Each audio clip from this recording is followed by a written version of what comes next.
So last week I talked about one of the tiniest but most powerful habits I've added to my life, and it's probably not what you're expecting. Now, most people, I would say, set alarms to wake up. I actually started mine to go to bed, and I want you to let that sink in for a second. And it sounds extremely simple, almost silly at first, but that shift in mindset has transformed how I show up every single day for business, for my health, for my family, and even for myself. And the idea came from a book by Dan Martell. It's called Buy Back Your Time. And if you've been listening to this podcast or watched any of the videos that I've posted, you know that I'm big on systems and structure, or most recently structure, not just because I like being efficient, but because I want to be free, right?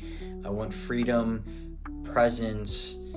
I want to have my time, right? And also creating good habits. So here's how it works. Every night, for me, every night around at 8 p.m., my phone alarm rings, and that's my go-to bed timer. But it's not bedtime yet, right? The timer is the start of my wind down routine and my intentional close to day, if that makes any sense.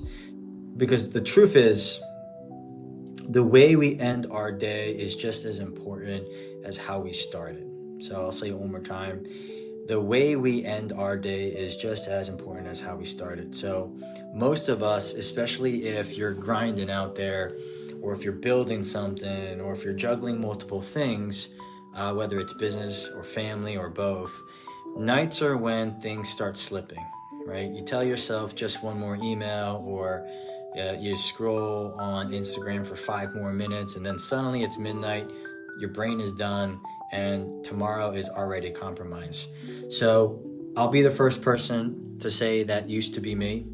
And this is more recently where I've changed all of this. So keep that in mind, that I've adopted these skills more recent than late. But I mean, I used to get to the end of the day totally wiped out, but still somehow I'll keep going.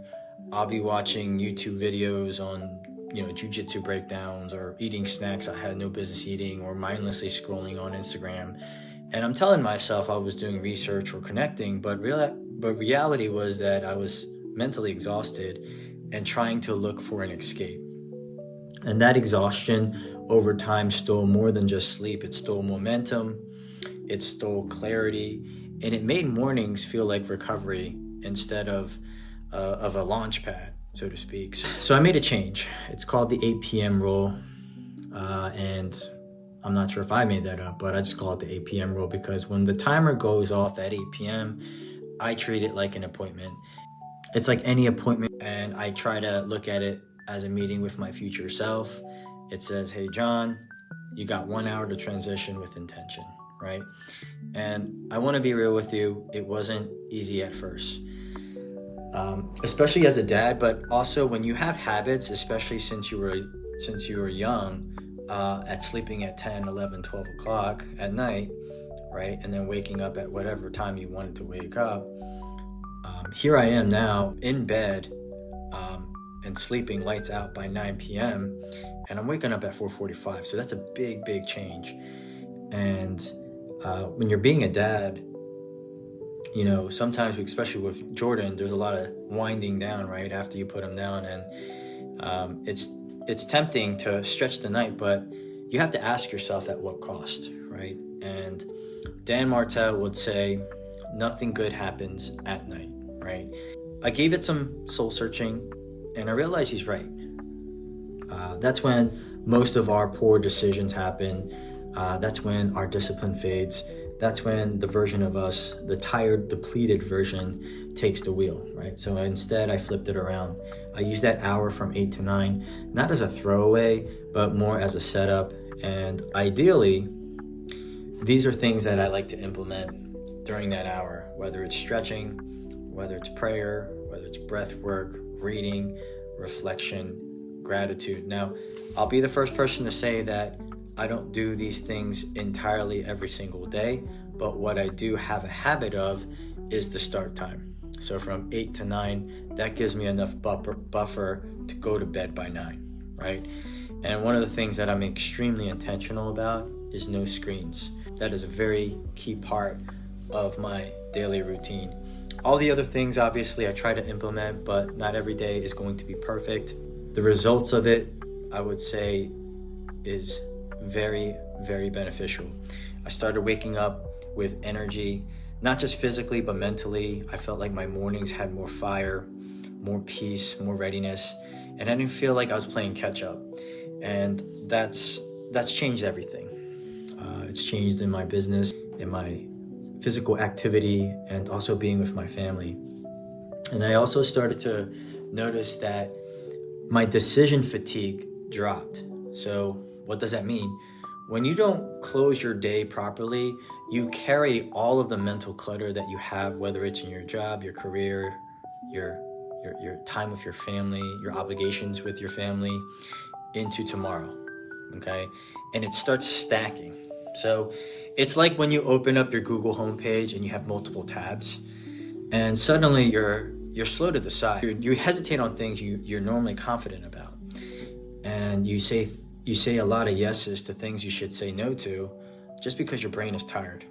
And this 8 p.m. timer for me became a way to reset my system, to close the tabs, so to speak, and to protect tomorrow's bandwidth. So here's why it works. And I want to get a bit tactical here.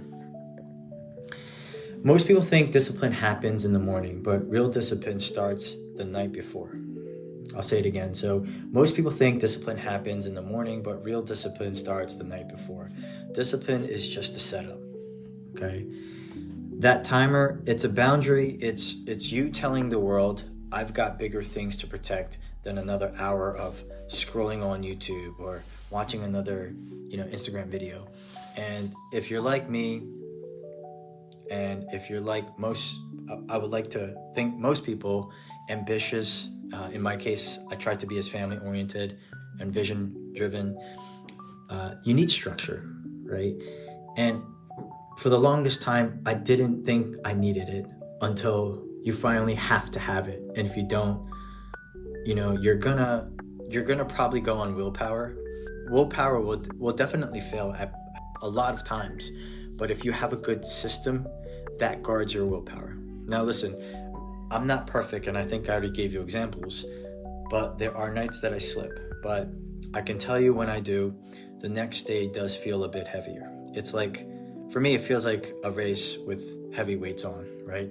And if you're listening to this, I want to give you a challenge, not a crazy one, but let's just start with one. Tonight, let's be intentional, set a bed timer, make it an hour before your target sleep. So let's just say you normally sleep at 11 p.m., make it a target sleep at 10 p.m. So you would have to have your timer at 9 p.m., right? But protect that hour from 9 to 10. It's like a VIP meeting, right? Because honestly, it is. You have to safeguard that hour, right? And during that hour, I would say find things to unplug in a very healthy manner, whether it's reflecting, stretching, journaling, or even just dimming the lights and sitting quietly. You don't need any crazy performance, just presence, right? And do it for 7 days. Then ask yourself, how do I feel? How do you feel mentally? How do you feel physically, emotionally, spiritually? Is the morning sharper? Am I showing up more dialed in? If so, right, you have just found out one of your most powerful habits. And guess what? It didn't cost you anything, just awareness.